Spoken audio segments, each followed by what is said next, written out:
Is there something strange in your neighborhood that you don't know who to call? Who are you gonna call? Have a clue.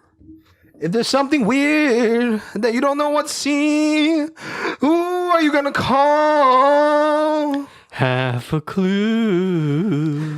I am afraid of no films. I am afraid of no films. It's half a clue, half a clue. We'll call you half a clue. That was horrible.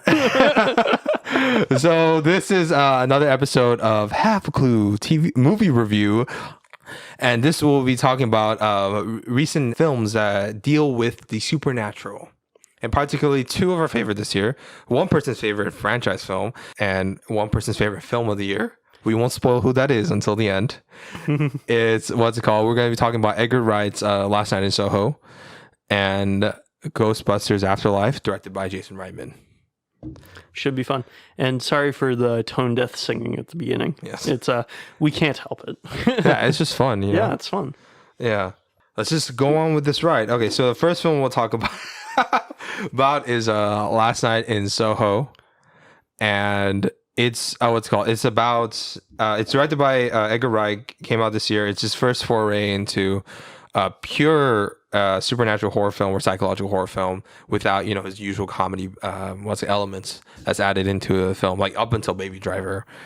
And it's heavily influenced by a lot of Polanski films like Rosemary's Baby, Repulsion, stuff like that, or Tenet, or he has a film called Tenet, Roman Polanski, and also mixed in with, you know, influences from Giallo films, particularly, you know, from Dario Argento or Maya Brava. I could see that, yeah. Yeah, and it's like, and it's really, really cool. I like it a lot. It's His best looking film that he's done to date. Yes. And the main premise of the show is Eloise Ellie Turner, who loves the music and fashion of the swinging 60s, right? And she gets accepted into the prestigious London School of, you know, art design and stuff like that. And she, travels to London to, you know, take upon her education there and fulfill her dream of becoming a designer. But, you know, in her dormitory, she doesn't necessarily, you know, love the environment, and she feels like an outsider.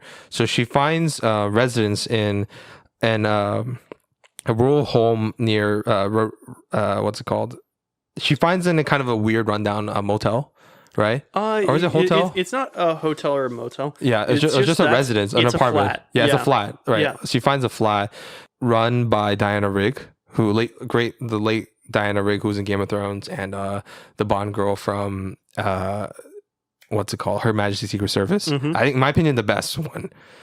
And in there, by the way, we haven't prefaced this that she has the ability to see ghosts and other supernatural beings. So not supernatural beings. Ghosts are supernatural beings, but ghosts. She can see spirits, so she can see the spirits of the dead. It's not that she's seeing supernatural beings. Wait, ghosts? It's not like the ghosts are actually there. She's seeing their spirits. Wait, but ghosts and spirits are supernatural things, right? No, but it's different than that. How? Okay. The whole point of natural is ghosts are supernatural. Okay, so the ghosts have no influence, and they aren't actually there in the time. She's sensing their spirits. It's more of a time thing. That's still supernatural. That's a supernatural thing. Whatever. Yeah, that's a definition. Okay, there aren't any demons or ghouls or vampires in this thing. But you said other supernatural beings, and I'm we'll ghosts. We'll get into the end, like different types of ghosts, right? Yeah. Okay, so what's it called? Okay, so she has the ability to see, you know, ghosts and spirits, right? And then in the new flat that she's in, which looks like something straight out of the 60s,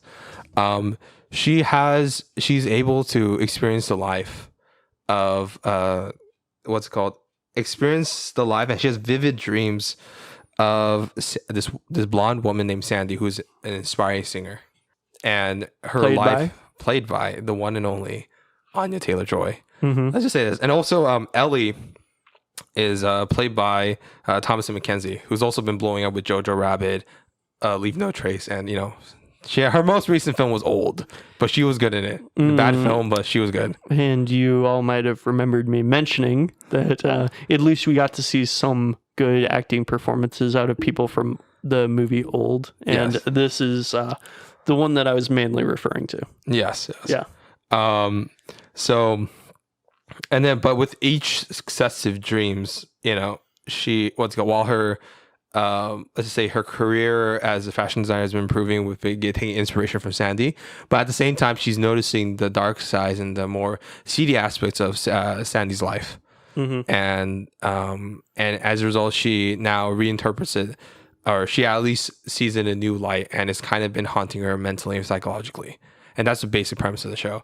And I'll say this, watched it on like a weird streaming version, just in case we were about to talk about it a long time ago. And it wasn't that good. I think it was like a streaming link for your contention or something. But then, and I watched it in theaters and multiple times, or no, just once, and I just like the 1999 thing. And it is fantastic. I loved it. Miles, what did you think? Yeah, so I'm not going to spoil my overall opinion or ranking of it right now, but I really enjoyed this movie. Yeah. I thought that it is basically one of the best movies that I've seen him do so far. Thomasin McKenzie and Anna Taylor-Joy were both amazing. Matt Smith, who most of you will probably know as Doctor Who, Yeah, and did a great job. He's killing it lately. Like he was Doctor Who. He was Prince Philip in The Crown, which we will talk about one day once the new season comes out.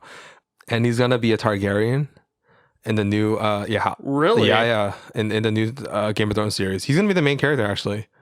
No shit. That's cool. So he's killing it. Well, I mean, he's an excellent actor. Yeah. He's a lot of people's I know people like the. It was hard because David Tennant was one of the favorite. Doctor Who. Yeah. That was in the public mindset of that. That's what Doctor Who is. That's who Doctor Who is. So he needed to be followed up by somebody who was Matt Smith's level of just completely different from David Tennant in every single aspect, but also kind of similar feeling. Yeah. Oh, I know people shitted on Matt Smith when he first came out, but then they've grown to love him. Some people prefer him over David Tennant. Yes, but it took a while because it was hard to get a sense of him when he first started. It was like you just lost David Tennant, who was a very emotionally deep character, and now you're getting replaced with this quirky, weird guy. Yeah, it was hard to deal with. And he was a long running Doctor. Yeah, 3 seasons, I believe. Yeah.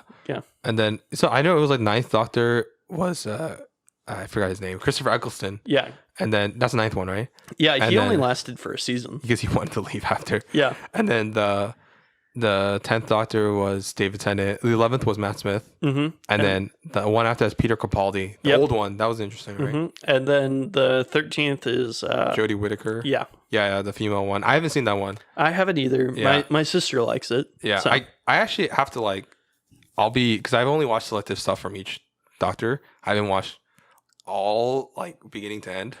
As long as you watch the Christmas specials, then you're kind of set. Caught up. I've seen parts of the one with all the Doctors. Yeah, that was pretty epic. Not gonna lie. Yeah, the Christmas specials are always something special for Doctor Who. Oh yeah, it's literally that's their grand storyline. It's kind of you got a season of Doctor Who, and then you got a 2-part movie. Yeah, and that happens every year. And crazy thing is Doctor Who, as much as for the UK, Doctor Who is their superhero. That's their Avengers. Yeah. Yeah. It's the second to James Bond. It's the supernatural James Bond. And not even just in the UK. I know in Korea, Doctor Who is super big. We have Doctor Who memorabilia, or just worldwide. It's just in America, it hasn't caught on as much. There's a fandom, but it's not that strong. It's Americans have a way of deflecting other popular properties from around the world. Yeah, but it still did help bring a lot of British media to the forefront in the US. Yeah. Because it was that, and then Mighty Boosh. It's at least in the early 2000s, I would say. Those were the two main British type of things that really came out of there and did end up getting translated to America. I remember when I first started watching Doctor Who, it was late night on KCET, and I was like, what is this show? Yeah. It's and we're so sorry, you guys, for having a tangent about Doctor Who. One day. I mean, Matt Smith's in this movie. When else are we going to talk about it, right? What's it called? Yeah. What's it called? Yeah, no, I think for me, it was like, I just watched it in high school. Like, just like randomly. Yeah. I always knew about it, and it's like, oh, well, I'll get to it. And then I watched a little bit, but now I am planning to watch all of it soon. Yeah. Mm-hmm. Hopefully, maybe, who knows, a future Half a Clue TV review. Ron and Blake are slowly committing seppuku, or like they're dying on the inside hearing this because they did not want to talk about Doctor Who. Well, I watched from when Christopher Eccleston was on all the way through Dave Tennant. And then Matt Smith, I watched like the first season that he was there. Yeah. But then I kind of fell off and I was watching other things. So I don't know too much about the more recent Doctor Who. Same. But yeah. Let's go. All right. And then Anya Taylor-Joy, she was killing it. I know that's a weird segue. she's been killing it with the Queen's Gambit and like all the other indie films that she's been doing. So it's just like, it's a powerhouse cast. It's like it's cool. It's a nice homage to psychological thriller and horror films from the, Polanski's and Giallo films and stuff like that. When I get into, not necessarily criticisms, but when I get into kind of like my final verdict on where I stand with this, it's going to be in how and I usually don't like doing this, but because this film's borrow so heavily in tone and feel of those movies, that it does affect my opinion somewhat, but also in good and bad ways. Mm-hmm. Yeah. It's and I think it's because like this film is also it's short. It's like sitting under 2 hours, but it like doesn't, an hour 56. It doesn't feel short. It feels like, I mean, it's very fast paced and there's a lot of stuff going on. You know what? I think for me, let's just get our criticisms out of the way. For me, I actually disagree with that. I as much as I love this film, for me, I think this film probably needed another like maybe 20 million or so. Not because like not because the time that we had was not good looking and it was great, but I think in terms of I think this film might have needed a little bit, like maybe 10, 15, maybe even 20 more minutes, because, and this kind of goes into why, like in comparison to those films, right? Because as much as I love the fast-paced nature of those films and stuff like that, and I do like how everything is very tight, but at the same time, that's kind of antithesis to the films that inspired and stuff like that, right? Particularly the Tenet. And it's not Tenet, Christopher Nolan. It's, you guys, please. There's other films with that title. Those Polanski films, or some of the Argento ones of the older eras, but particularly those ones, and Rosemary's Baby and stuff like that. It's like it has a particular slow burn part of it where it's not necessarily meandering, but it has, let's just say, it's adding more atmosphere and detail and color to the overall mood of the film, and also to the characters, right? And also like it, and part of the reason why they do so is that we personally get into the mindset of like, have you seen Rosemary's Baby by any chance? Long time ago. Okay, one day Miles and I will rewatch it and we'll talk about it. But and then if you see that, you'll see what I mean. Where the plot is purposely stripped down, not too many plot twists and turns, but it's about that central premise and they add a lot of scenes about, and this one does have that, but not as much, and I think not as effective in some ways, where it shows the deteriorating mental state of the characters, and it does it well. Don't get me wrong, it does it very well. I'm saying honestly, amongst any other directors, he's one of the best living ones, and it's kind of unfair to compare him to like all-time classics from like 1960s and shit, which is ironic because this film's about love for the 1960s, or 1970s too. But it is I think something worth mentioning, where I think just having a couple more scenes to show more mental deterioration of the Thomas and Mackenzie character, like Eloise. And I'm talking about like her seeing ghosts and stuff. The film's not about mental deterioration though. No, I'm not saying it is, but I'm saying that I think it would work for that character, and it worked for the overall atmosphere and tone. Yeah. And then, because we do see her like we do see her like psychologically deteriorate, right? Yeah, that's what. Yeah. What do you mean? We like literally with the ghost. She almost stabs like her ex roommate. What's it called? I mean, her ex roommate had it coming. Oh, you just condoned murder. I'm just kidding, but they're fictional characters. Yeah. So like certain things like that I think would have helped like added a little bit more texture to the film, and on top of that, I think I would have liked more scenes with Sandy, particularly, right? I think maybe those dreams could have been a little bit more extended. And Sandy was, well, like I said, it's not a major flaw, right? These are all just kind of like nitpicks on like what I think could get this film from like, let's say, I'm not saying this is my rating right now, but let's say this film was like 8 out of 10. This could have got this to like a 10 or like 11 out of 10. Like if those little extra steps were happening, and like just more stuff with Sandy. Just to flesh out that character, more scenes with her in the 60s, and I think just a little bit more about, not saying I want a whole expose about like her childhood or something like that, but like I said, we had that one scene we had a couple scenes of her like with the prostitution and stuff. Yeah, but then I think I would have been okay with just a scene of like her without like the montage and stuff. Like basically just like in those films, like they have like just scenes alone with the characters very quiet and them just crying over like in a bathroom or something like that, or just noting certain details, and they just kind of like linger on that moment particularly. That doesn't work for the movie.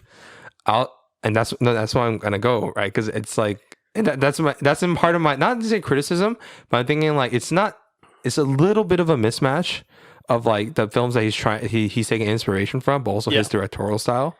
But because of the plot twist, you can't really have her alone. Wait, no, that's not. I disagree with that. No, you shouldn't disagree with that because that's completely wrong.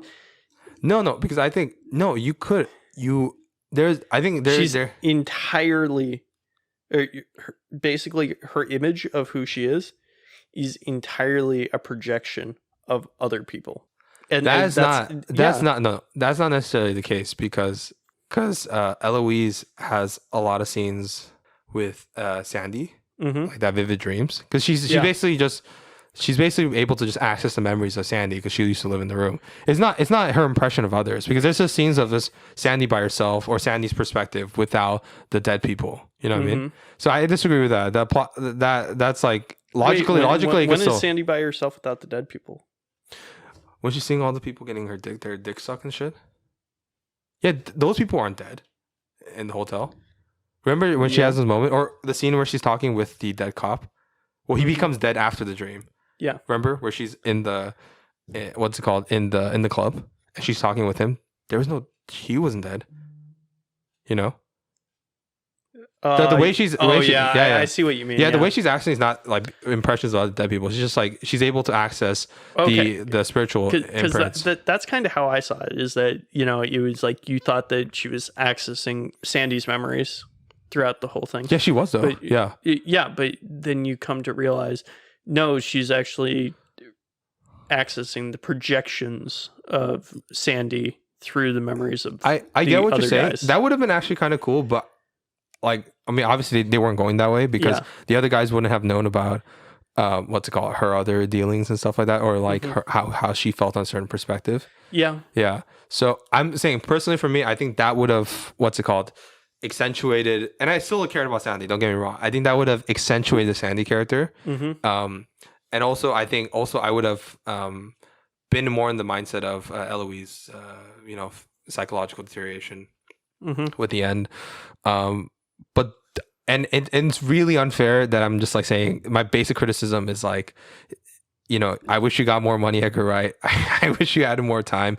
But I'm pretty sure, like, honestly, I think this was the best film he made, because with the budget that was approved, which is like 43 million, which is excellent. This for 43 million that he was able to get this, and the runtime that he was probably allowed, right? So, but maybe it's just my own projection. Maybe like this was actually what he had. But I think for what he had, money wise and runtime, I think this is a perfect film of what he had. Well, he put all the money into the right places. I would say. Oh yeah, I agree with that. And but I think like in a perfect world where let's just say he had a blank check, and And this is basically like his blank check movie because it's like there's no way he would have made this movie if Baby Driver wasn't super successful. Because I'm like I know studio executives and I see why too because this movie didn't do well. Fuck you guys for not watching it. Which it should have done well. In the pandemic, probably. I've been encouraging people to go see it. I know. It's still out in theaters. Go see it, guys. Please. It's in this pandemic has really just like pushed any film that's not a franchise film. And we'll talk about box office in a bit because that's important.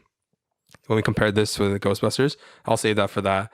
That anything that's not a franchise film has pretty much been left in the shitter, like been just completely like ignored by audiences, especially like 18 to 24 and 25 to like 30 something. It's like they've completely avoided non-franchise films like this one. And it's unfortunate because this film was fantastic.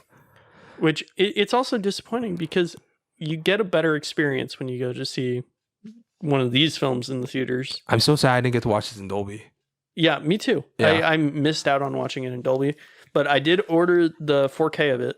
So I'm going to get that when that comes out. You're gonna, Miles, when you set up that surround sound, I'll be in the place. What's it called? Because I heard there's a Dolby Atmos support for the 4K.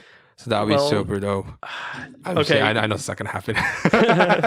But if somebody out there... We do have an Atmos system down in the garage. Oh, Miles, you're getting my balls tingling. Yeah. I'm just saying, but yeah, I know it's unfair for me to kind of, say this and stuff like that. But yeah, that's like, for me, when I get into my ratings on like why it doesn't get a certain rating or why my feelings aren't as high, it's mainly because of those small little things that I think could have brought it up to another level. But I disagree with a lot of critics. Some critics say it's his worst film. You've seen it, right? They're wrong. They're like critically. I mean, it's not doing bad. It's like 75%.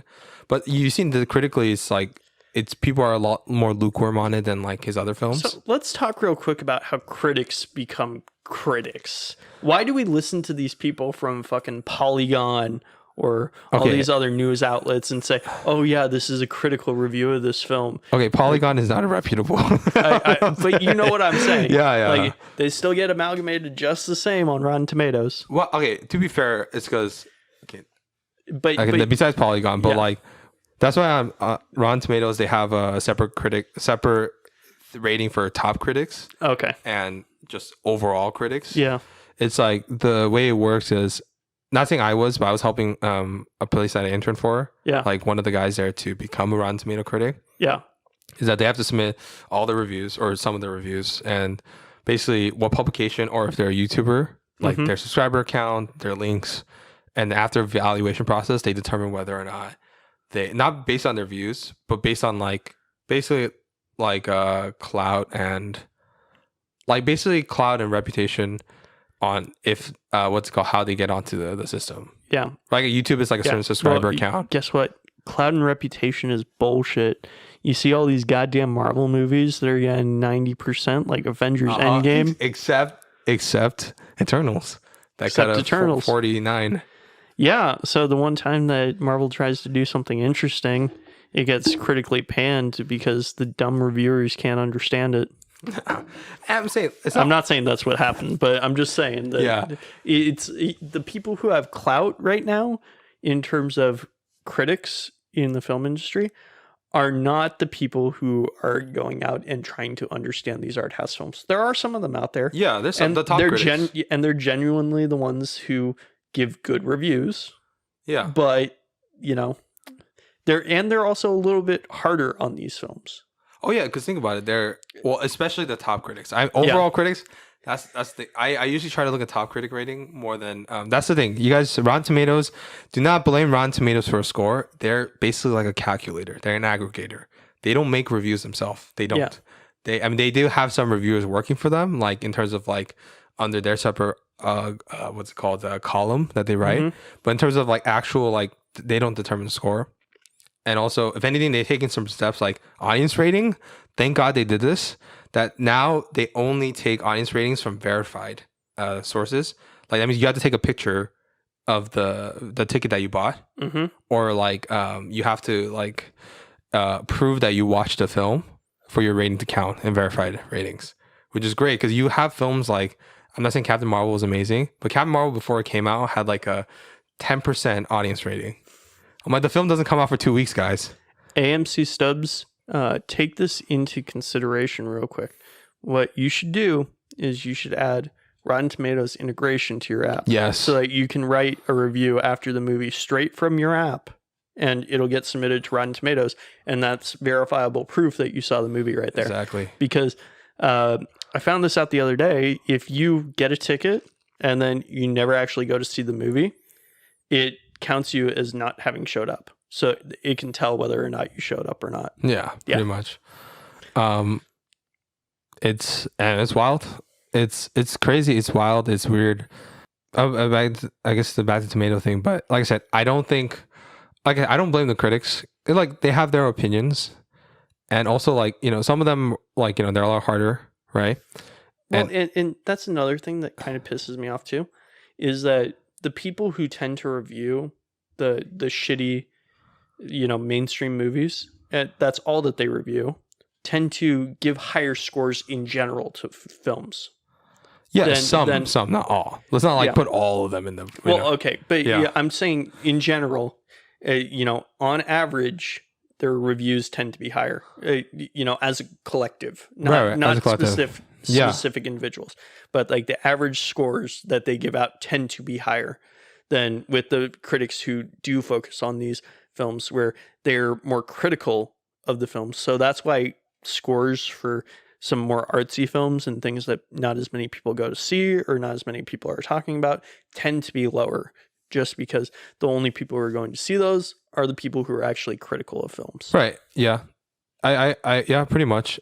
Like I said, there's some parts of it's true, and then like I said, not all.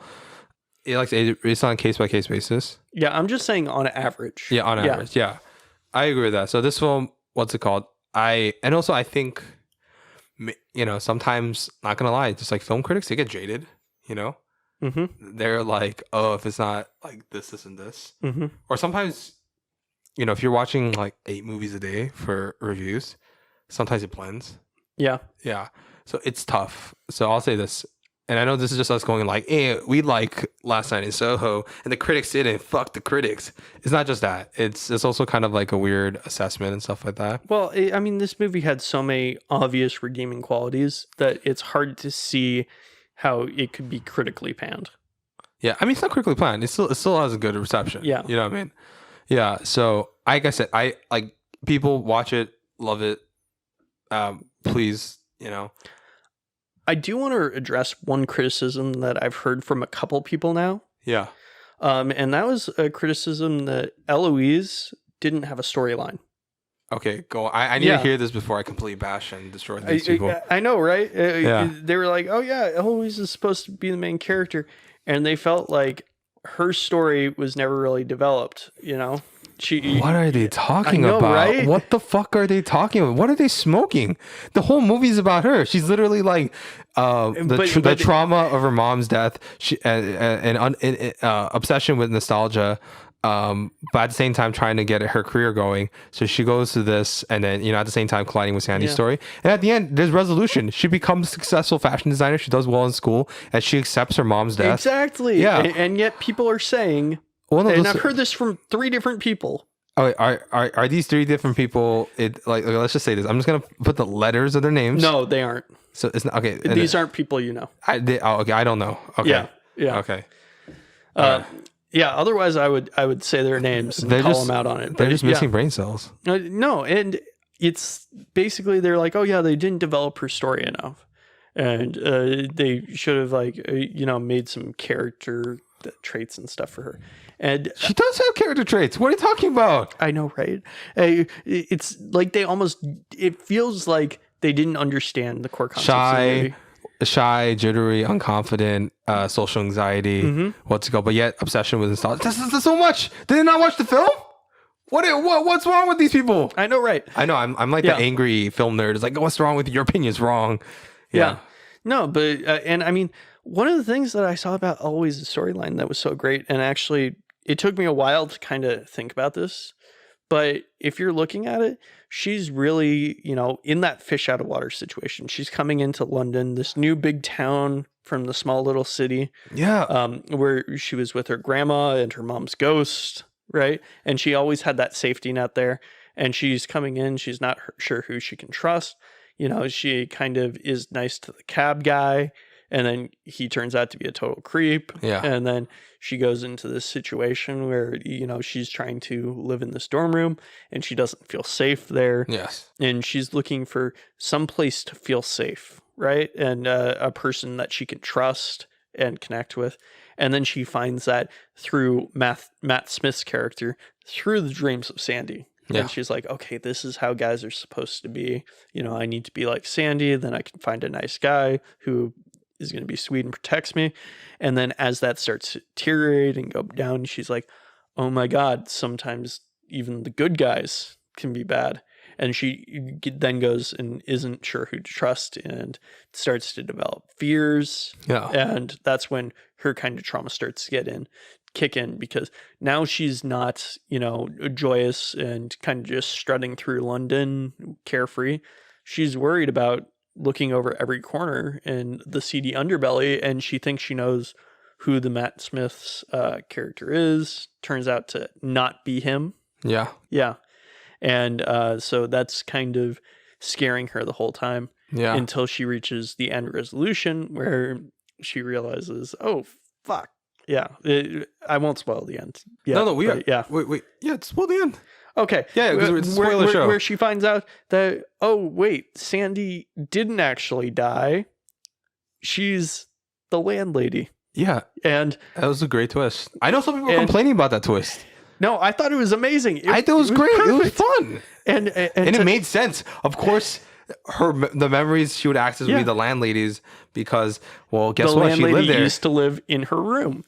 And it also turns out that hidden in all the floorboards and all the walls of Eloise's room are the dead bodies of all the Johns that Sandy slept with as a prostitute. Yeah. She would basically lure them in and then kill them and then hide them in the floorboards. Super satisfying bloody fashion. Oh my, like straight out of a Giallo, like the knives and stuff. Mm-hmm. Yeah. And all that, you know, that shot where Eloise thought Sandy was getting murdered, and you see just like the knife going in and out. Mm-hmm. Like that. Also, I don't know if that was a Hitchcock nod or what's it called, Psycho. Yeah. But it was so good. So fucking good. Well, and you see like the reflection of her eyes going in and out. Yeah. And then you also have this great thing where once she finds that out, the ghosts that were these phantom faceless ghosts, because Sandy had blocked out their faces because of the trauma that it had caused her, finally resolve into being actual humans. And she realizes that they aren't chasing her, trying to get her. They're following her, asking her for help, trying to get her to help get them justice. Yeah. And exactly. And that's a great resolution for the film. Yeah, and that part I really did like. I really did like the twist. The twist and stuff I like that. I don't get, and I get it. I guess some people were criticizing like the Me Too element and stuff like that. I didn't go too in depth. What? But I thought it did. It, like, the whole point of the Sandy character was to show like basically the sexual abuse that she had during that time. No, this movie was like, it wasn't shoving it in your face. No, but it really was just a natural part of the story and the evolution. By the way, and it portrayed it very well. It portrayed understanding that situation incredibly well. Yeah, and by the way, to those three dumb fucks, dumb nuts, you limp dick motherfuckers that don't understand what a storyline is. A storyline literally just means things that happen. Things that happen. So did nothing happen to fucking Eloise? Well, no. It's in terms of character development. They felt like she didn't change over time. Then that's what they should say. There's no character development. Then fine, I understand that criticism. But that was wrong. That's still wrong. I still think that's wrong. So that's more what I was getting at. Is that she didn't have any character development, and that she was just a static character. Shy to super confident fashion designer at the end. Wow, I don't know how much more it has to be spelled out. She gets the acceptance of friends. She has a boyfriend at the end. She couldn't date in the beginning. It's like, are they blind? I'm serious. Legally, are they blind? I know a lot of people who aren't very good at watching movies. They're just blind. Yeah. I mean, I can watch a movie while texting on my phone, playing on my Nintendo Switch, and watching a YouTube video about old VCR repair on my computer at the same time, and still get all the content out of the movie. So come on, guys. It's not that hard to focus. It's dumb fucks. I'm kidding about that, by the way. I don't use all those devices at the same time. Dumb usually, fucking fucks. All right, so it's I'm getting triggered. Okay, well, okay. yeah. So apparently this movie was also triggering to quite a few people. Oh yeah, and then just like mishandling or insensitive. I don't think so. I think it's done pretty well. I think that it was done perfectly. It addressed the topic in a very open-minded way. Yeah, it's criticizing Sandy, but also understanding Sandy, which I think is the right approach because murder is terrible. But at the same time, it understands her plight because of the abuse that she receives. So you understand why she's doing it. She's not stable or insane. I mean, at the end, like, I was totally like, yeah, you go, girl, for killing Matt Smith's character. But, you know, when you turn that into serial killing, it's a little bit much. It's like, you got rid of the big asshole. Now you can, you know, you're free to escape that life. So why don't you? Yeah. You know, I think that they could have done more to explain why she felt like she needed to take revenge out on them. The extra scenes with the good old. I mean, they done a bit, but I just think it would have added a lot more texture to those scenes if they had more stuff. Like I said, if there is an extended director's cut for this film, I think that might be like the 10 out of 10. I don't think there's going. No, to be. I don't. There won't be because the studio's not going to give him extra money for a movie that lost money. You know what I mean? Like I said, I think that would be great, but it's cool. I liked it, and some of the shots are just like absolutely gorgeous. The dancing scene is probably one of the best scenes I've ever seen. Yeah, and I think a lot of it was, I saw BTS was practical. You know, the mirrors. It's just they just add a certain trick to the mirror, and sometimes they did. They just shot it twice, but in a different angle, and they just put the take on the other side of the mirror, and then it's just really cool how they performed it and how in camera most of the stuff was. And you know the dance sequence. So you know because I know Miles and we talked about how they did it and stuff like that. There was like spots for them to go in and out, but there's one where when I was at the BTS, it was like, you know, where like Matt Smith, and she's not dipping in or out of the camera, but it's just basically Matt Smith's body wipes them. It's apparently they filmed that on a motion control camera rig or something like that, like just twice. And then they just, that from what I understand. How do you get like perfect position for your actor? You just shoot like multiple different times, and they probably had to do that like 3 or 4 dozen times. And then they just get the take that matches the best, and then they put the two scenes on top of each other because it's the same camera movement, right?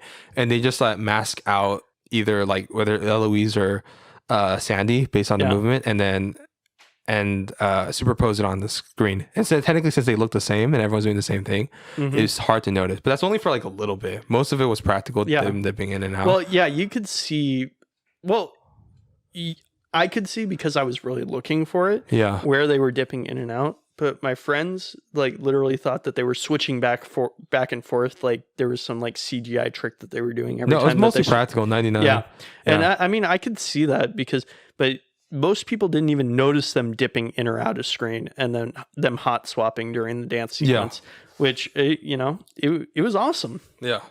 But there's one thing. The only time that it didn't work as well, but that's only because I was looking at it, and then this is on my just like watching it again. Is that you know that scene where Matt Smith was giving a hickey to Sandy, and at the same time Eloise was getting hickey because of reflection. If you look closely, and you could tell that it was just a two-way mirror. Yeah. But if you look closely at the actor kissing Eloise, it's clearly not Matt Smith. Like you see the face, I'm like, that's not Matt Smith. But that's fine. Honestly, it's a nitpick. I didn't notice that, and you have to be looking sometimes for it. You need to have doubles. Yeah. No, I get the what's a double part, and I'm saying it's not. I'd rather have that than do CGI or something, and I think it's done really well. It's done really effectively. I had to look for it. You know what I mean? If you guys ever saw did you look for it because you were looking for stuff, or did you look for it because somebody told you that was there? No, because I did a lot of like BTS and stuff like that. Okay, so like I just look for it. I always look for every film. Just like I'm always curious like how they do this, how they pull it off, and I have like my own After Effects or Cinema 4D software that I'm trying to do and see how they did it, and see if it's practical or not. And this one's just like they just did it practically, which is cool. I like that better. Yeah. I mean, I'm a sucker for practical effects, as probably every single person on this podcast knows, because I mention it every single fucking week. But... Yeah. Not the, I mean, the fire's not bad, but not like the best fire. You're talking about the end? Well, yeah, fire's so hard to do, though. Yeah. I mean, it's hard to get fire right. Like, it's the main thing that a lot of people don't get wrong about fire when it comes to VFX is light values. Mm-hmm. The way camera picks up fire for like if it's burning, scorching like that, and I get why filmmakers don't do it, because it would just look off-putting. But if you actually, especially if it's on film, because I think this was filmed on like 35 mil, I have to double check. Also, correct me if I'm wrong. Somebody could tell me, or if it made to look like it was shot in 35 mil. Is that when the way film picks up fire, it's basically like white, or sometimes, or like it's like basically piercing, right? That's why like Mortal Kombat. Have you seen the 2021 Mortal Kombat film? No, I have not. I don't watch those. Yeah, it's dumb movies. Yeah, that one had a really bad case of like, but you play the games, or the games, right? Mm-hmm. Liu Kang has like the fire dragon. So you have an actual fire, practical fire behind it, where like it's like kind of red, but there's like scorching white on the outside with a bloom effect. Mm-hmm. But then when he does the fire with his hands and the fire dragon is like orange. You know what I mean? Yeah, that really is an issue. Yeah. Because if you're going to do a mixture of practical effects and digital effects, you need to make sure that they're matching up if they're kind of similar types of things in terms of color palette, in terms of the feel of how it is, And surprise, like good CGI fire stuff is really hard because it's expensive, because you have to hand animate. You could have, that's what I think that will happen. They just like put simulations of fire, like do whatever program they have, and then the color. But if you want to make it look realistic, you have to hand animate like all the colors and stuff like that. Yeah. That's from my understanding. Maybe an actual like horde crew sees this and they're like, you're wrong. So when we get to talking about Ghostbusters, I think we can bring up an example of a way that practical and digital effects were mixed well together. Yeah. Right. What's it called? Okay, but that's gonna be in a bit. All right. What's it called? Actually, what's it called? I mean, for me, I think like my favorite moments. We talked about dance scenes. Mm-hmm. And I there's that one take. Oh, that one take that was just so cool. We're just like going like darkness and out of darkness of like her seeing like people getting blowjobs and getting like blown off and stuff like that. That was just cool.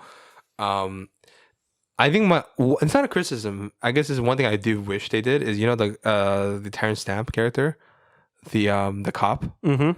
I do wish, because he was a little bit underutilized. I think that they could have used him better. They should have more scenes with the actual cop.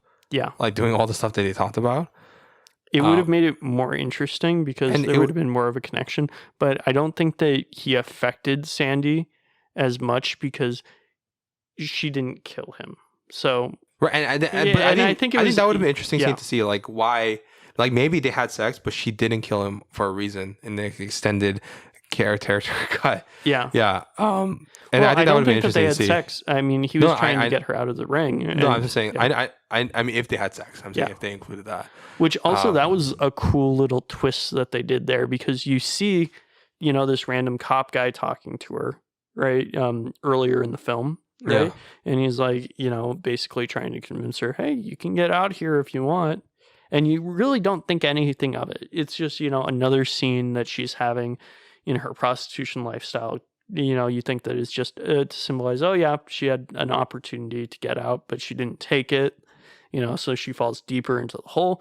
But then it turns out that the character who Eloise thought was Matt Smith's character the entire time, like the older version of Matt Smith, turns out to be that same cop. And then you hear his side of the perspective later, and he's like, yeah, Sandy's exactly where she wanted to be. Yeah. And I get why I think he didn't have scenes, because he wanted the surprise to be bigger. Yeah. But I would have personally been okay with like the surprise being lessened and just getting more scenes contextually with that cop, personally, for me. I thought it was a good surprise, though. It was a good surprise. I'm saying that. Like I said, it's just it's honestly a nitpick, or more like how I want. That's why, honestly, Edgar Wright, I would give, if I was Jeff Bezos rich, I would give him that money. Just shoot those extra scenes, flesh it out. Yeah. But we don't live in a Zack Snyder world. See, what we need to do is we need to start some like super fund, right? Where all you average people can put like, $200, $300 into this fund, and then it goes to fund like super artistic movies. And then, it gets money back if they end up making money. If they don't, it's like whatever. So you mean and then that gets just reinvested. And it doesn't go to anybody except for artists to make good movies. There's like something like that for video games. Really? It's like an advanced version of Kickstarter, but this time, if you put money into it, based on the money you have, you get a percentage back. That's cool. Yeah, but that's not happening for movies, sadly. Yeah. Yeah. No, that would be awesome because I mean, I don't have millions of dollars to invest into movies, but if if I saw like, what do you call that? Treatment. Yeah. Yeah. For a film from a director who was like, oh yeah, I would love to see this, this made. I would put in $200-$300, and then, if it makes money and I get a small percent of that back, I'm happy. If I, get more money back than I put in, I'm also happy. Yeah. Yeah. That's why I like Kickstarter. Like, as much as I like it, it's cool. I do wish there was like an option on Kickstarter. Like, there's like a certain type of Kickstarter campaign where you're actually like an investor. Yes. Yeah. What's it called? Yeah, I wish for the thing. Please watch Last Night in Soho. It's fantastic. It's one of my favorite films this year. Mm-hmm. It might be top. Actually, it is top 5. It's my top 5. My top 5. I won't say where in my top 5. We'll say that for my New Year special. And then Miles, I think you too. I know. Actually, you know what? You could say it at the end. Okay. You could say it at the end. No, this is also in my top 5 films of 2021. Yeah, it's great. What's it called? Watch it. Excellent cinematography, excellent direction by Edgar Wright. He kicked it out of the park. Excellent acting from Thomas McKenzie, Anya Taylor-Joy, Matt Smith, Diana Rigg, Terrence Stamp. What's it called? Also, great cinematography from Chung Hoon Chung, who did he's a cinematographer for It. Okay. Yeah, and he's what's it called? And he's done other stuff like he's a cinematographer for I think Old Boy. So he's done quite a bit of stuff then. Yeah, like good stuff. Yeah. And The Handmaiden and stuff like that. If you guys seen any of those Korean films, so he's great. Please, what's it called? I think they absolutely knocked it out of the park. I hope they continue their collaboration because I think this is some of the best visuals I've seen from Edgar Wright. Mm-hmm. Well, and also I want to mention the consistent palette that the movie had. Yes. Oh, like the reds, the blues. Oh gosh. And it's deep, dark, rich blacks. Yeah, it almost looked like our good old friend. Some green too, I think. Yeah. But green is an important color too, I think, in this film, right? Yeah, like the bars, the Irish pub.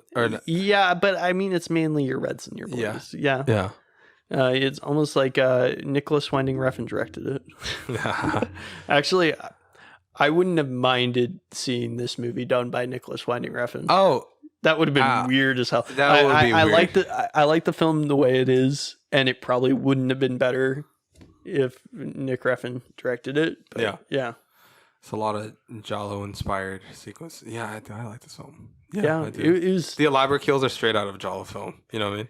Yeah, like especially the knife sequence where Eloise's eyes are reflected in the knife stabbing. Yeah, dude, that was like and the mirror above her bed. Yes. That was like perfect because the mirror wasn't actually there. No. Yeah, that was just it used to be there. So as she fell into this kind of waking dream. Waking vision that she was having, the mirror would appear and that would reflect onto her what was happening with Sandy. Yes, I agree. And that also kind of employed the whole idea of an out-of-body experience for both her and when Sandy was having sex with these guys. Yes. Where it was, the real her was leaving the body, the person who is the landlady now, and the only thing left inside was Sandy, the prostitute. Yes. And so that's why when she says at the end of the film, I guess Sandy did die that day. Yeah. Right? Diana Rigg, I miss her so much. She was so great. What's it called? Okay. What's it called? That's all I have to say about Last Night in Soho. We'll give our ratings at the end. Yep. Now we're going to talk about Ghostbusters Afterlife. All right. So Ghostbusters Afterlife is directed by Jason Reitman, acclaimed director of films like Juno, Up in the Air, Thank You for Smoking, Tully, and he's also the son of the director of the first Ghostbuster films, Ivan Reitman. So this is kind of a weird generational filmmaking exercise for Jason Reitman, and it's just interesting for us to watch. It also felt like a generational film also. Mm-hmm. And it's like in a weird way, I know despite what some people might think of the film, I think this is a special moment in film history. Where I think it is too. Because like when like the son of who's also a acclaimed director in his own right is directing a sequel to a film that his father has made years past. And the meta commentary that happens and the dialogue that goes back and forth between this one and his film. Well, and especially because the film that he's directing is about the children and grandchildren of one of the main characters of the original film. Yeah. So it's very steeped in that. And it doesn't really follow the whole style or cinematography or even the plot structure of the original Ghostbusters, I would say. This is something that's very unique and very much its own thing. Yeah. But it does, kind of take into account those original Ghostbusters movies. And it explains, not everybody's just a fucking joking comedian all the time. No. Some people are more serious. Yeah, it's like, and the only reason why that wasn't, like, really the only joking comedian in the first Ghostbuster films, it's Bill Murray. Yeah, and that's the only one. And spoiler alert right here, when they bring back Bill Murray, he is just as funny. Yeah, he's fantastic. He actually looks like he's trying. Yeah. Yeah. He's only trying it, like, in Wes Anderson films, and that's, like, it. Well, I think that he was trying in this one because he actually respects this director as well. Yeah, yeah. And...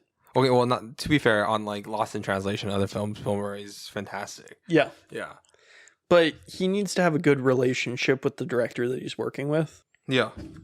Yeah, Bill Murray, he's like I said, he's an interesting actor. He's a good actor. Yeah, and then I think they used him effectively. So let's talk about the overall premise of the film. So Egon Spengler in the beginning of in the beginning of the film, he's out in the middle of nowhere, pretty much. Like, he is driving his car very fast through fields and stuff like that, and you see some light chasing him, and that light is a ghost. Yeah. And not just any ghost, Zuul. Yes, and he tries to trap Zuul and Gozer.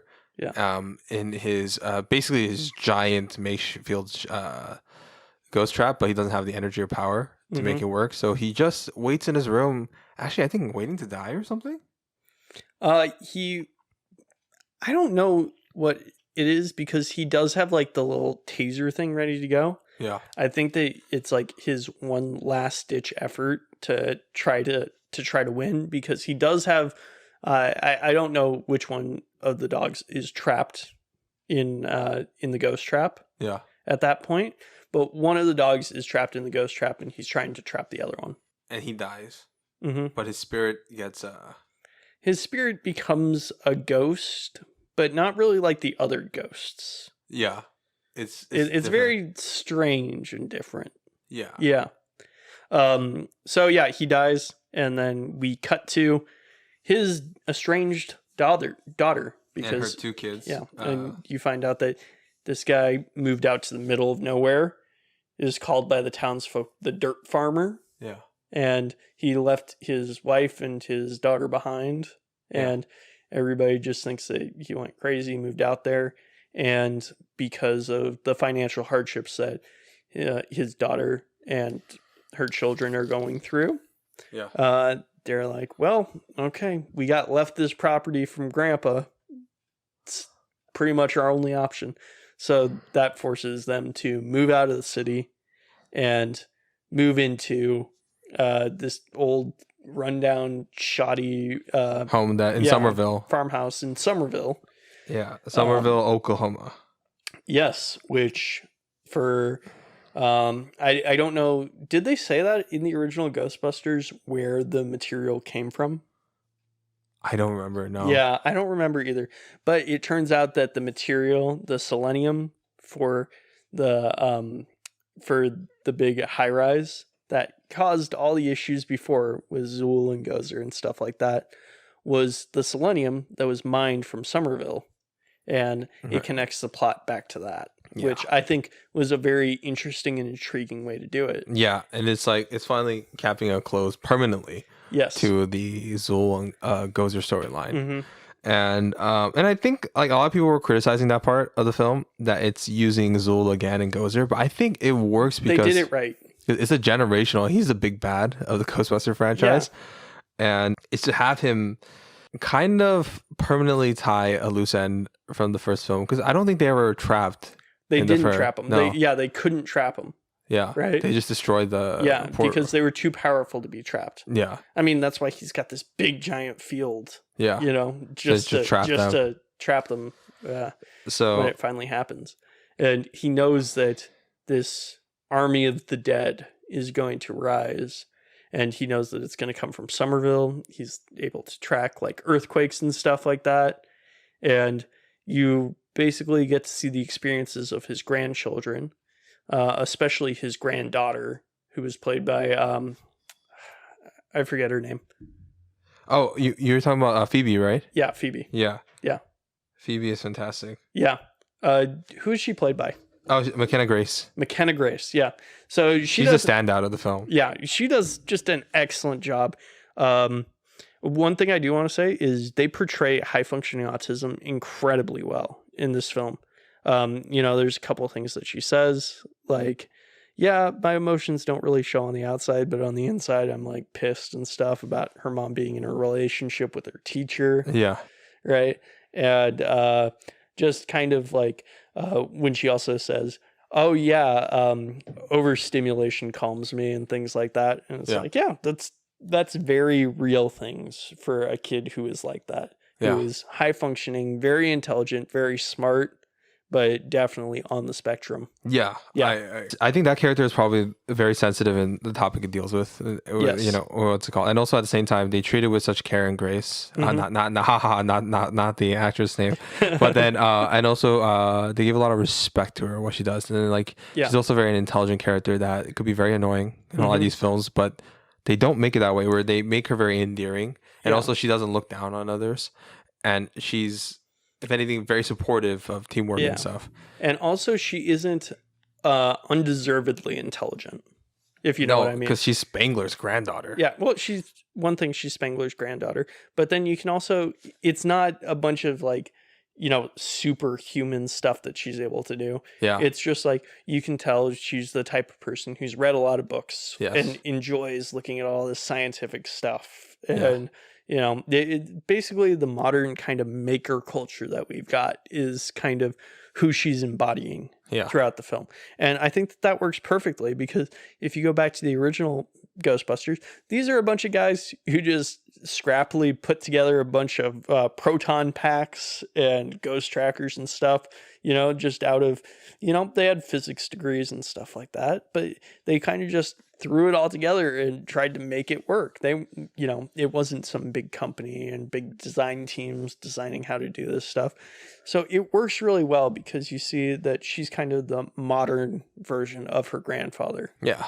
Yeah. And a true successor to Egon. Yes. Yeah. And she does hit on a lot of, not necessarily the way that she acts or talks or anything like that, but you get the similar type of awkward, nerdy, but overall kind-hearted feeling from her that you got from Egon Spengler. Yeah. Yeah. And it's really cool. And it's a heartfelt story about when Callie, the mom, finds out, she at first she hates Egon, because everyone thinks Egon's going crazy and he's a conspiracy nut, and he went after nothing, abandoning his family. But we later find out that the whole point is he's trying to stop the apocalypse from happening.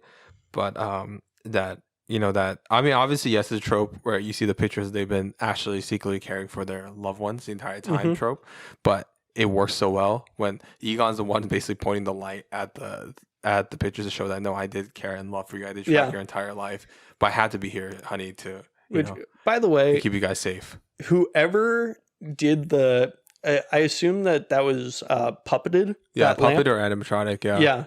Yeah. Whoever did the either animatronic puppeting or just real puppeting for the lamp did such an amazing job. How do you get emotion out of a lamp? Yeah. Just the way it moves, the way it lights. Yeah, It's and it was just perfect. And the way that lighting was working as a function of kind of emotion throughout the movie worked really well too. And God, it's hard for me to say like bad things about this movie. I do have criticisms about the beginning of the movie though. So early on, probably like the first act of the movie, where they're just, coming to this new place, coming to terms with the new town that they're in, right? Yeah. And getting to the point where, where Phoebe follows her grandfather's ghost. She doesn't know it's her grandfather's ghost, to find hidden underneath the floorboards the ghost trap. Yeah. To get to that point, it really felt like it was a beat to beat movie instead of actually having real development. It felt like they were just jumping from a scene to show a specific thing to the next scene to show a specific thing. Yeah. And there wasn't really the connection in between the scenes wasn't great. But yeah. I understand that because you have to develop these characters very quickly. You've got this Ghostbusters-esque storyline to get to. And in order to get everybody into the right place to make that happen, you kind of do need to move things along a little bit. Yeah, so I agree. Yeah, but I was just like, okay, why are they here now? And that's never a movie, something I want to ask during a movie. Yeah. It's kind of like, you should understand the characters' motivations for like doing different things. So like, why did Phoebe go to summer school? Right. Yeah. And I was like, yeah. Does she really need to go to summer school? Yeah. She doesn't. Yeah. It doesn't make no sense. They just did that so that they could pair her up with podcast and the what's it called? What's it? Gary, right? Gary Gruberson. Gary Gruberson. And then and then there's some forced parts in that and coincidences in the film, but I love that he showed them Cujo. Yeah, I know, because he just didn't care. And Chuck Cujo and Chuck. Yeah. Yeah, and then but also he's a intelligence seismologist on his own right, which I do like, and I get into I guess not say criticism, but just like what I wished happened, because he was in the film quite often and I liked him a lot. Yeah, and then he has such a deep fascination and admiration towards Ghostbusters that I think for me it would have been very satisfying to him either wear the suit or actually just use a proton pack once. But they decided to instead use him for Gozers, the Keymaker, and what's the other one? It's a Keymaker, a Gatekeeper, and the Keymaster. The Keymaster, yeah. And they used him and the mom. The mom I understand, but they used him, and it's just I don't know. I guess I understood that because they were trying to develop those relationships and they wanted them to be people that you were connected to. Yeah. So you're like, oh no. And then they do the same thing with the brother's girlfriend. Yeah, at the end. Yeah, where she does get taken over as well. And it's kind of shocking because you're like, oh no, what's going to happen? Like, if they trap all the ghosts right now, are the people going to disappear? Are they going to survive? Yeah. What's going to happen? I think it's just like for me, it's like it sucked because like I felt he was one of my favorite characters, and I felt like it. Once he was gone, it was missing that Paul Rudd element. Yeah, he was definitely a very fun character. Like, when they first are like, oh, he's like, oh, that's a cool replica proton pack, and he's also kind of the audience surrogate. Yeah, the audience surrogate, or like your encyclopedia. Oh, right. Yeah. For the exposition character. Yeah, he's the exposition character, but he doesn't really feel like the exposition character. It just feels like he's a geeky science nerd kid who was like, yeah, there were ghosts back in the day. Yeah. But they haven't been seen for like 30 years. But he has, he was alive when the Ghostbusters were around. So he knows about some of this stuff, but he doesn't know too much about it. Right. Yeah. I agree. It's cool. What's it called? I agree. That's a good assessment of that character. It's just I do wish he was in the character more and stuff like that. But I understand why they went with him. Because who else would you have put in that role? Maybe I kind of wished. No, then again, it was necessary for the mother to be the one taken out first. So like taking out the Gozer spell. so that she could help, because she needs to develop the bonds and she needs to have closer resolution with Egon. Mm-hmm. And if you took out both of them, like both Paul Rudd and this, then Zool and Gozer just wouldn't, like they wouldn't be able to materialize into a person. Yeah. So I get that. I guess for me, I was sad. Yeah. And also maybe I wouldn't be as sad is because I think the film, it was the right length for what it was. But I think personally, I just with last night, so I wish it was like 30 minutes longer.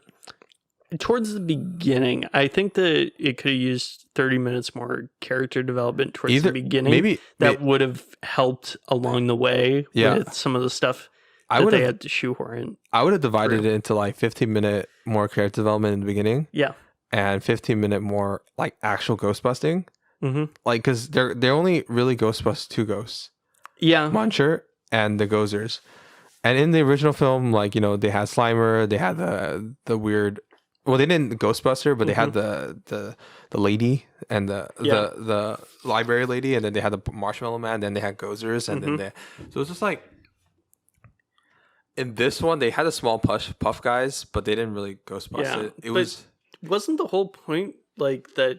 Oh, the portal hadn't really been opened until just right at the end. So basically, there was like a leak, but Ghost really couldn't get out. I would have been, and I did like the fact that it took a while for them to get Muncher, because it shows that they're inexperienced. Yeah, but I guess I would have liked maybe after they were taken, or there was like, or just somewhere in between Muncher and Gozer, like one more ghost to pop up, to help demonstrate more of their abilities and understanding, and then also maybe.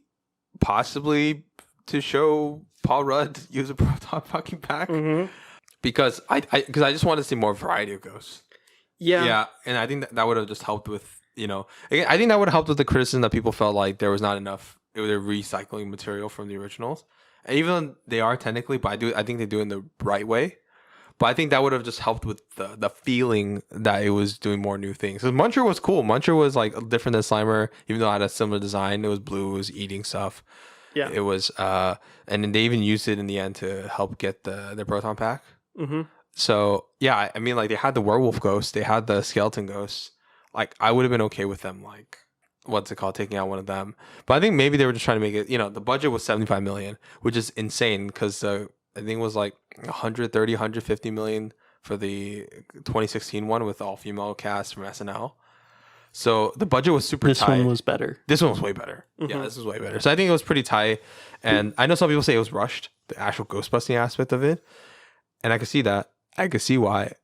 But for me, it worked. The story was like, you know, everything was coming to a head. Yeah. Right? And Egon Spengler knew this. So he's setting things in motion to basically make a plan that works to keep everything from basically going to shit, to keep the ghosts trapped, right? Yeah. And basically, once they break out, that's the end of the world right there, you know, as you know it. Yeah. Yeah. So he's got this whole plan, and then at the 11th hour, his plan fails because the capacitor bank that he's got at his farm doesn't do what it needs to do, so he can't capture the ghosts. Yeah. And because of that, he's like, crap. And then basically just ends up dying. Yes. Yeah. And it's sad, honestly. And, you know, but so you've already got it where it's at that critical peak. Yeah. At that point of the film. And then the mistake that they make by releasing Zool. Or was it the Keymaster that they released? I think they might have released the Keymaster. Yeah. I can't remember if it was the Gatekeeper or the Keymaster that they released. They look the same, literally. Yeah. Yeah. Well, one of those two. So, you know, they accidentally release it towards the beginning of the film. Yeah. And that sets everything in motion. And by the time they realize what's going on, it's already pretty much almost too late.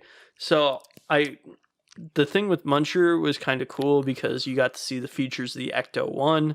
And honestly, the only reason why that was there is to show off what the Ecto-1 could do. Yeah. To provide just that littlest bit of exposition to the audience. Yeah. And also practice for your characters before they do go up against the final thing. Yeah. I do think. Oh, what'd you think of podcast in terms of? I thought that podcast was funny. I love at the end where he says to who was that? What's his name? Oh, you're my one subscriber. Oh, to Dan Aykroyd's character. Dan Aykroyd. Yeah. That was hilarious. Yeah, it was Ray. It was Ray. Yeah, Ray. Yeah. And then the episode really it really finds its footing in episode 46. Yep. Which is a callback to something that he said earlier. Exactly. Yes. It's just everything is a loop. Yeah. You know what I mean? It's like George Lucas says this. It was poetry, it rhymes. What's it called? It's cool. I liked him in a way. I saw like I think it was a Korean kid, Logan Kim, and then I saw myself in him. Like 'cause as a kid, I didn't have a big mic, but I'll be like recording things all the time and being that annoying little fuck. And then and I guess for me it was like very relatable. I was like, oh, and also he was endearing. I think he was a very endearing character, not super annoying, and he was helpful. You know what I mean? And he was also kind of weird, and you understood why he gravitated towards Phoebe, because he's also kind of like that outsider who's looking in on people, wants to know about people. He's fascinated. Like people are usually weirded out by things they don't understand. He's fascinated by things he doesn't understand, which is cool. Which is like he's like also a fan character, which I liked. And it creates a good friendship for Phoebe to have. Yeah. Right? I agree. And it straight up felt like Goonies or like and stuff like that. Like when they were, that was my favorite part. To be honest, I think let's get into like for me kind of criticisms.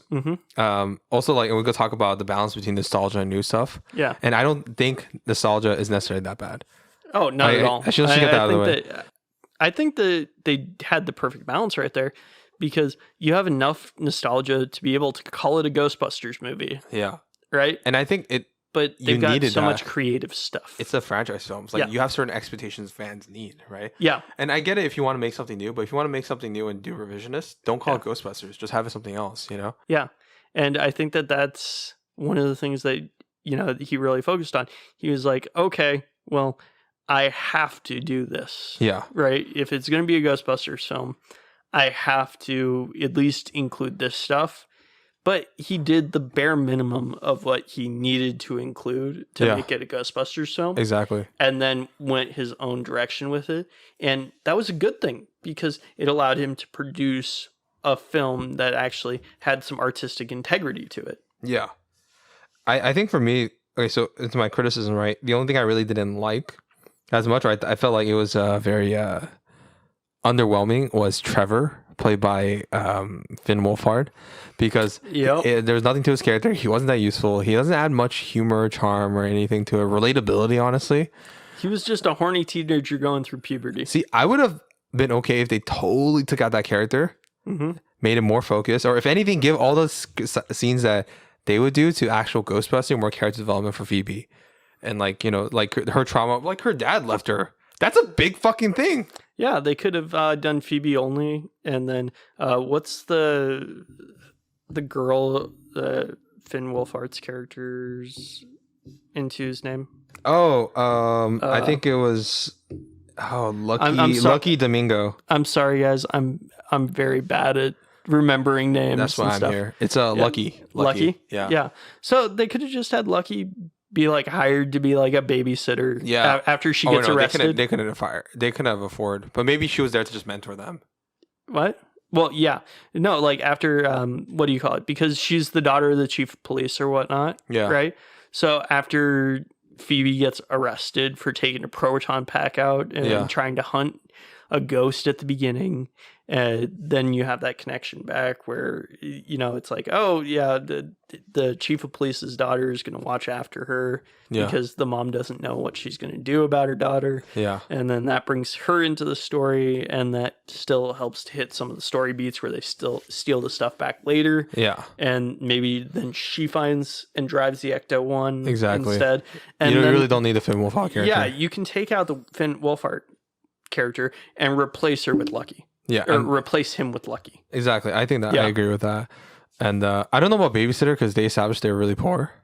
I think that's one of the reasons why they went to summer school. Yeah, but when I say Babysitter, I just mean like you know, or they're just like a mentor. I like a mentor, you know, like the like teen mentor, like Big Brother Big Sister program or something like that. Like you know, they could have had a way to introduce her in. She was in the perfect position in terms of her association to her dad as being like the chief of police, to come in and try to put this girl on the right path, and then realize, oh shit, what she's saying is actually true. I wonder, and then because of her position, she's able to do all the stuff that needs to get done. I wonder if they had him there just for the Stranger Things appeal. Yes, I think that's pretty much it. That's the one thing I felt like, that's really just marketing ploy.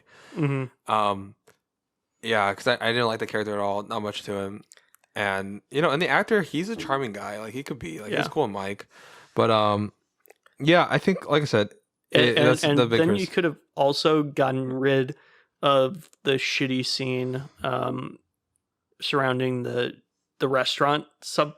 Oh yeah, he's working at the restaurant, which I like.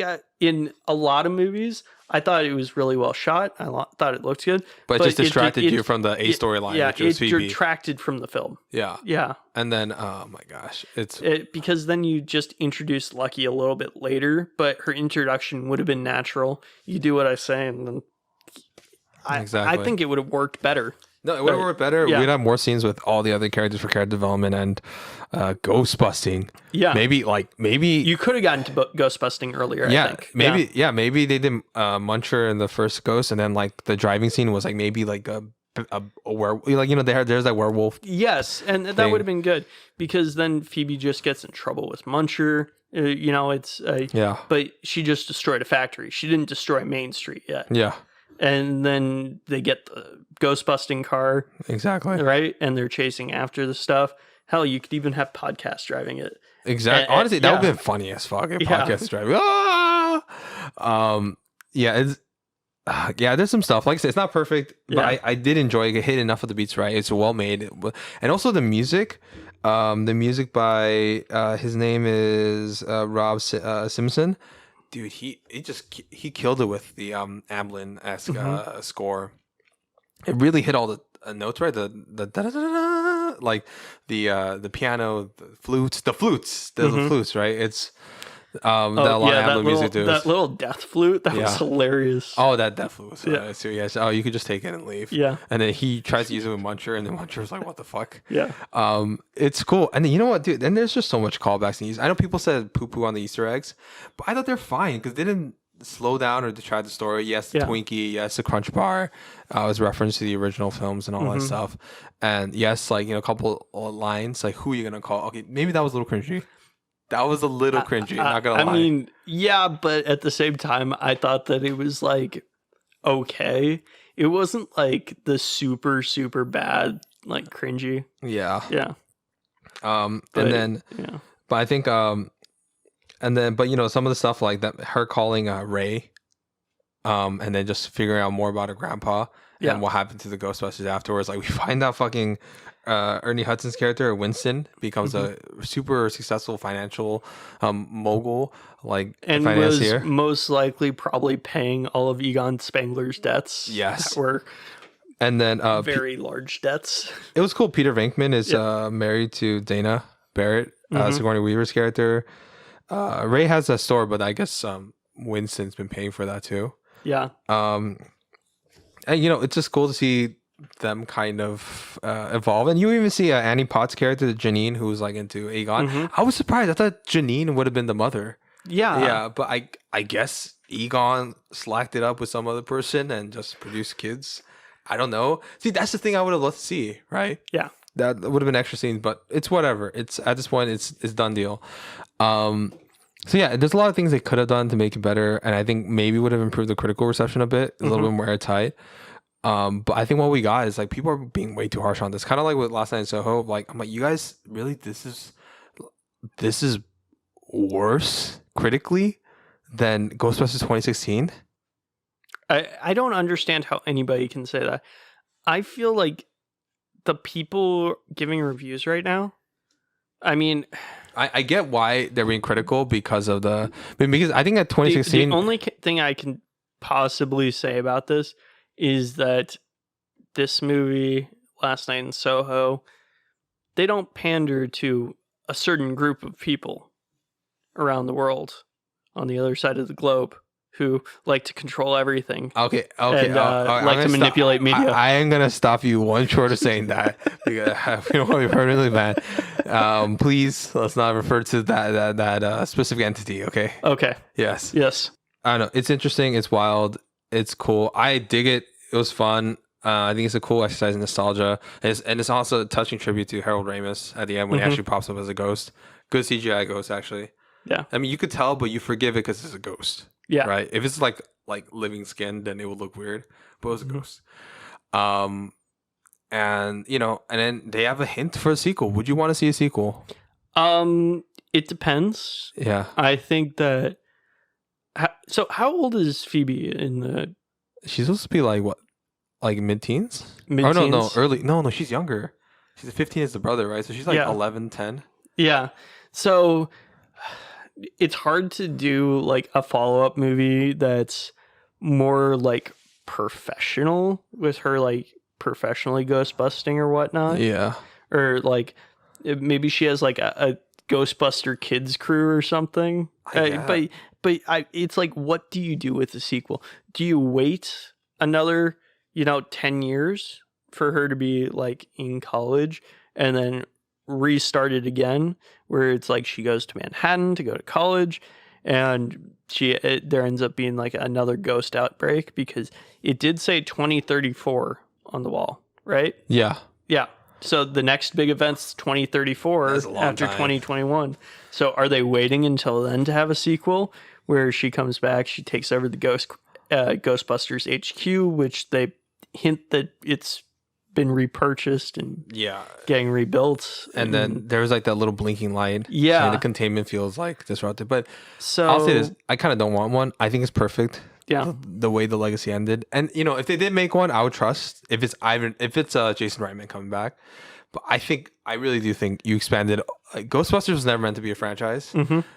Even the second one, which was like about positivity, negativity, the Statue of Liberty moving and shit. I think it's okay. I mean, I'm okay with like video games on Ghostbusters. Mm-hmm. Like I heard the Ghostbusters video game. I was actually watching it in preparation for this, and Ivo Shandor, J.K. Simmons' character, it was like one of the main villains in Ghostbusters, the video game. Okay. Yeah, and he was also mentioned in the first one apparently too. So I was like, oh, so actually to see him in flesh was cool. Was it just me, or did he look like well, who is that person? Colonel Sanders. Yeah. You know what? If they make a Colonel Sanders movie, it has to be J.K. Simmons. Mm-hmm. It has to be J.K. Simmons. This just proved it. This just proved our point. J.K. Simmons, Colonel Sanders movie. Now, greenlight it. Please, Hollywood, give us millions of dollars. Do it now. Yeah, like I said, it's fun. Go watch it. I think some people are going to hate it. I like this better than Star Wars The Force Awakens, because Star Wars The Force Awakens was deeply, deeply destroyed by, because it's not a continuation and a finale to the story. It's a continuation, but not a finale. And the whole point is to set up sequels, right? And this one, I felt like it's very much a wrapped up story by the end. Yes, and it was a very self-contained story. So it can't be hurt by sequels. But The Force Awakens, it was, because it has all these loose plot threads that were meant to be paid off in the 9th film. But if the payoff doesn't work, then the setup is lessened. And that was it. There was all set up and no payoff. But this one, it was set up and payoff in one film. Yep. And actually kills off or traps Zool and Gozer. Well, with Zool and Gozer trapped, does that mean that the doors to get into the underworld are closed too? So are ghosts going to start piling up in the real world? Possibly. Or there's also might be like other ghost gods. We'll see. But yeah, so that's things to think about. I mean, if they do a second movie, who is going to be ghost busting? I hope it's Phoebe at least. But it's really hard to do it as Phoebe, because she was kind of tossed into this role, right, where she was the only one who could help, and it kind of just ended up like, oh yeah, I fixed this, my ghost grandpa chose me to help him fix this because I'm the only one who's scientifically literate in my family, right, and it got kind of like, oh yeah, okay, I'm just gonna try to do all this stuff. But for a sequel, I mean, like, she's reconnected with all the older Ghostbusters, right? Yeah. Things are getting reconstructed. There's not really a good role for an 11-year-old child. No. Well, I mean, she wouldn't be 11, right? She'd be like 15, 16. 15 or 16-year-old child while there's Ghostbusting going on. Unless they wait, like I said, if they wait till 2034, I could see there being... Yeah, that's a long time. I know it's a long time, but how much longer has it been since the last good Ghostbusters movie? Yeah, I'll be okay. Honestly, I'll be okay with waiting. I mean, honestly, I'm okay with there being no more. Yeah. No, same here. I feel like it ended the franchise on a really high note. Yeah. If this is the last movie that they come out with. I think you should just leave it as it is. And also, can we please just rename Ghostbusters 2016 to G-Busters or something? It's called Ghostbusters Who Answers the Call or Answers the Call. No, but it's can weird. it just not have that full Ghostbusters name in it? Can it just be G-Busters? No, seriously. That's true. They're not considering canon, so yeah. I mean, I understand that all the people who worked on that film did the best that they could, but sometimes the best that you can do isn't good enough. And no, it's not even just that. It's just the intention was wrong. It was just they didn't understand what was the appeal of Ghostbusters, and also just they didn't come from a point of admiration. They came in from a point of money. And also, that was at a point when I guess I don't know if I want to talk about this on the podcast, but something that I've been very happy with over the last year is female main characters in TV shows and movies. And this has been happening last 2 or 3 years, where you're actually getting a lot better female lead roles. So the characters are better written, the character development's better done, and they aren't as cookie cutter. Yeah. And you actually get to see actresses shine. We've seen that in movies such as Last Night in Soho, movies such as Titan, Spencer. I mean, even this movie with Phoebe. Right. Yeah. Right. And you're getting that a lot. Back in 2016, there was still that mindset that, that new movie that's coming out, the spy movie that's coming out. 355. The 355, right? It has that same mentality that Ghostbusters 2016 had, where it's, okay, well, we can't just have a female lead carry it on her own. So we're going to do an ensemble cast of female leads. And that was the big thing. You got that with Ocean's 13, or what was that movie called? No, Ocean's 8. Ocean's 8, yeah. All those movies. And they're missing the point because they just really want to have women on screen in lead roles instead of actually giving them lead roles. They just want to make it seem like they've got them. So they don't write the movies well. They just pump them out. And inevitably, the movies don't end up being as good. I want to be very careful because I think we just opened the landmine of... No, I see where you're coming from. And there are so many amazing female actresses out there. And I feel like Hollywood doesn't give... Well, at least Hollywood wasn't really giving them the opportunity to be the best performers that they could be, even when they were being given lead roles. And now I'm actually starting to see the movies be better written. And see the characters be better written. And I agree with that. It to be pulled off. There are better leading roles for females nowadays. Yes. For female actresses. And I'm grateful for that. Yes. What's it called? As for the other stuff, I'm going to say no comment. Just in case I feel like it's such a landmine. I think I'll talk to you after the podcast about this. What's it called? My nervous laughter. Oh yeah, what's it called? I didn't say anything. No, you offensive. you didn't say anything bad. Yeah, that's what I'm just. It's like that's why I think. I'm just trying to be honest here. It's I'm really happy that because personally, I've seen movies with female leads that are 10 times better than movies with male leads, and I've seen actresses who 10 times better than male actors, and that's something that we just really weren't able to hone on talent or utilize. Every female character was written the same back until with the exception of of course there's the prestige picks and stuff, right? Yeah, I mean there's a couple exceptions there, but pretty much all mainstream movie female lead actresses were written almost the same for years, right? And you saw that over and over and over again. That's why with some of these, the big Hollywood stars, you can't tell one role they had from another sometimes.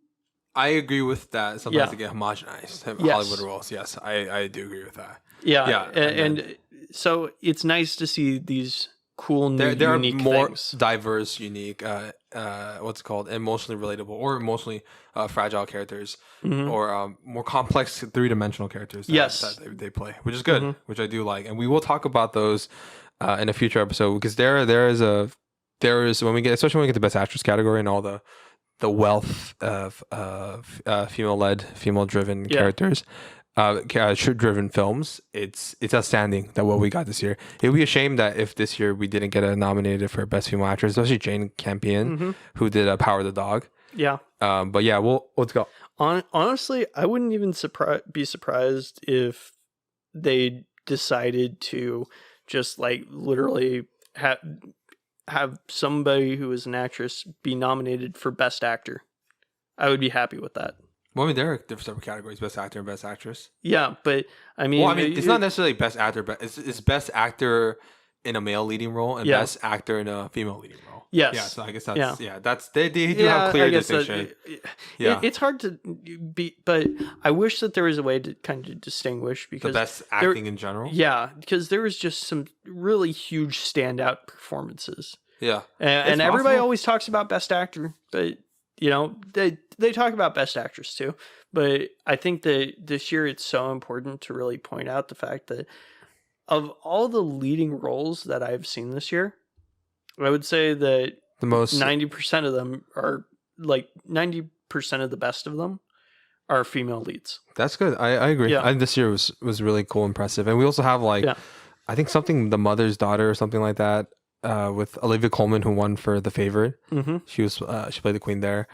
Yeah, it's cool. I think we're gonna see a lot more, and we will be talking about that. And Titan, obviously, that was wild. We'll get into that, but and Licorice Pizza, when that comes out, looks like that was Alana Haim or something. Yeah, who's actually a singer. Yeah, so she's broke out with that film. It's cool.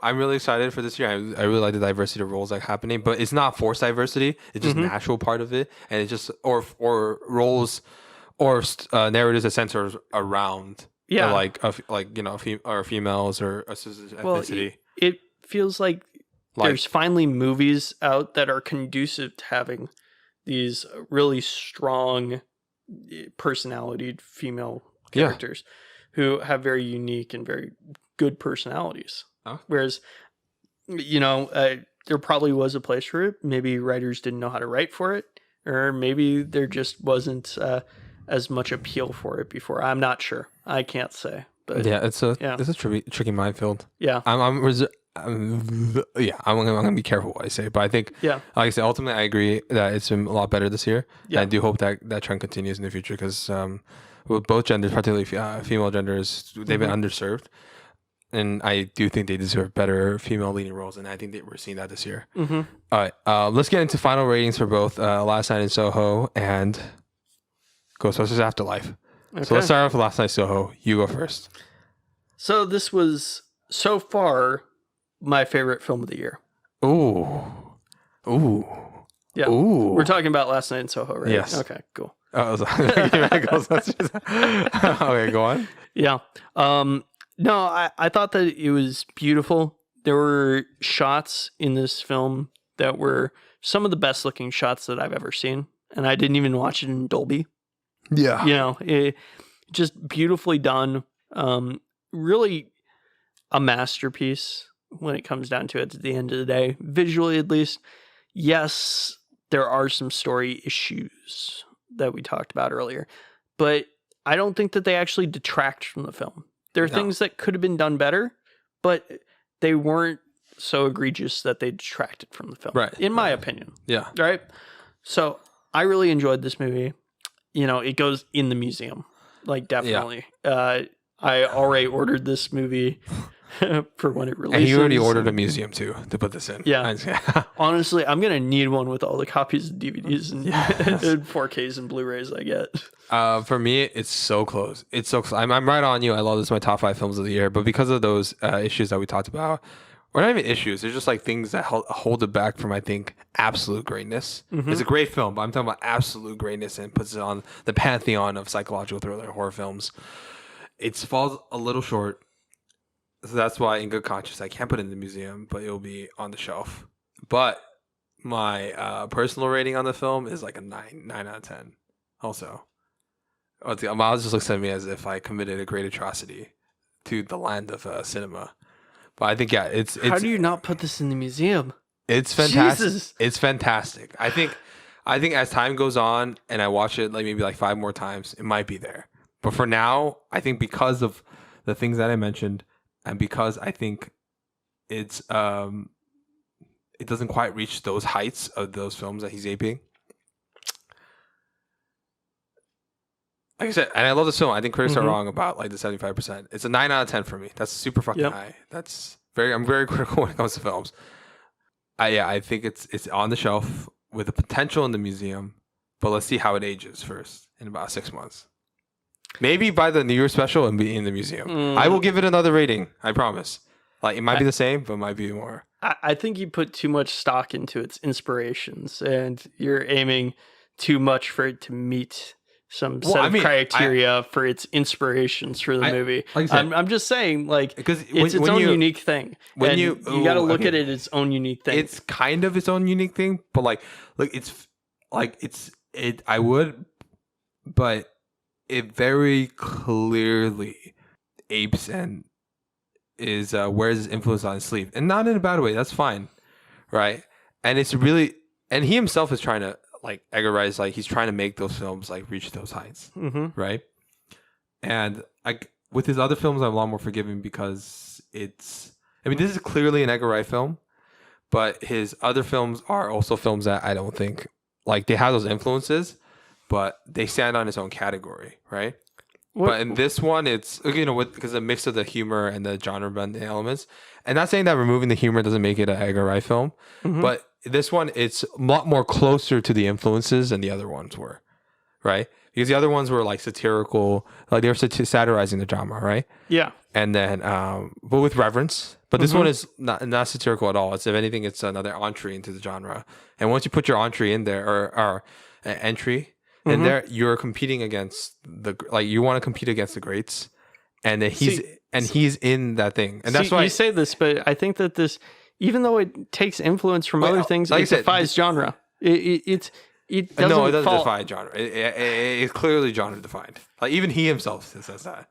This is his most genre defined piece. Okay. Yeah. So I'm just saying that for my in the museum, it has to stand the test of time. It has to contribute to the great world landscape of cinema. And I also have to love it too, right? Yeah. But also it's and how does it compare to the rest of the genre, right? And I have a very, very strict category for in the museum. I think some Miles is just dying on the inside. I'm just sad. This is my favorite film of the year. I love it. It's my top 5. It's my top 5. I have But look at the other films that you put into the museum. Have you put any films into the museum that we've watched this year? I think I put 2 films in the museum. Yeah. It's what's it called? And then what's it called? And then with Dune, it's with the caveat. It's with the caveat of it's the first half, but the rating could change to on the shelf or bargain bin if part 2 is not good. Okay. Yeah. So that one is it's a weird rating. So, and also because that film within the sci-fi genre, let's just say the cerebral sci-fi genre has been, let's say it's been pretty lacking. So it's high up there. This is the man who put Venom, Let There Be Carnage in the museum. No, I didn't. What the fuck? We didn't even review that film yet. That film isn't that film is I think shit bucket or bargain bin. What the fuck are you talking about? We'll be talking about that film next year. I'm just trying to devalue your opinion mine means more. No, what do you mean? I've been pretty good this year too. I put the fucking, so I put Dune. Okay, well, I'm not going to include Dune because it's only part 1. So it's a asterisk. So actual museums, my first one was The Green Knight. Yeah. So do you think that this is worse than The Green Knight? Well, no, the thing is, okay, that's why I say I gave my number rating and I give my half a clue rating. Okay. And I define what is in the museum, right? Yep. But then amongst what's it called? art house fantasy films, there's like barely any. So that like in there, it is gonna be influential and it's gonna stand the test of time. And it's also, I think it's the best adaptation of the poem for the Green Knight, and that's why it stands in the museum. Okay. Yeah, that's why I have a whole paragraph whenever I get in the museum. But it doesn't mean it's better. I'm just saying that it's that's the reason why I give the rating. The French Dispatch. Okay. I put that in the museum because I think that in terms of like anthology pieces, it's one of the best anthology films I've seen ever, and it's also like super singular in Wes Anderson. Like I can't get that anywhere else. Yep. And I think it might be one of my favorite Wes Anderson films. Yeah. Also, stay tuned for an addendum in the future, possibly on the French Dispatches. Me and Philip discuss it again once it comes out on DVD. So Last Night in Soho, like I said, potential to be in the museum, but for now on the shelf. I'm gonna rewatch some of those films that it's influenced by. Rewatch the film and then just kind of see what they do, and my opinion might change. I give myself until the years. At least put it on the top shelf for me. It is. It's Criterion. All right, thank you guys for another episode of Half a Clue movie review. We never talked about. Because we don't care about Ghostbusters. I'm just kidding. Just kidding. Ghostbusters. Okay, it's quick for me. It's I think it's. You know what? I'm just gonna say this isn't okay. My actual number rating for the film is like probably 6 point, like a 7 out of 10. Yeah, but it's on the shelf for me because it's just like a lot of nostalgia value. Yeah, for me, it's premium streaming. Like I would pay to stream this. Yeah, right. I get that. It's like I wouldn't put it on my shelf because that's not the type of movie generally that I keep on the shelf. Yeah, I get that. I get that. Yeah. Yeah. If they released a 4K collection of the original 2 Ghostbusters movies and this movie, I would buy that and put it on my shelf. That will be your opinion. I'm just kidding. No, your rating is still premium streaming. Yeah. All right. I get that. All right. Thank you guys. Thank you guys for another episode of Have a Clue movie review. Stay tuned for our next one. And this was a fun one to do. Don't worry, guys. Blake and Ron will come back. It's just been a pretty tough scheduling week for everybody. Yep. And and we'll see you guys next time. Okay. Party hard and stay excellent. Bye. Bye.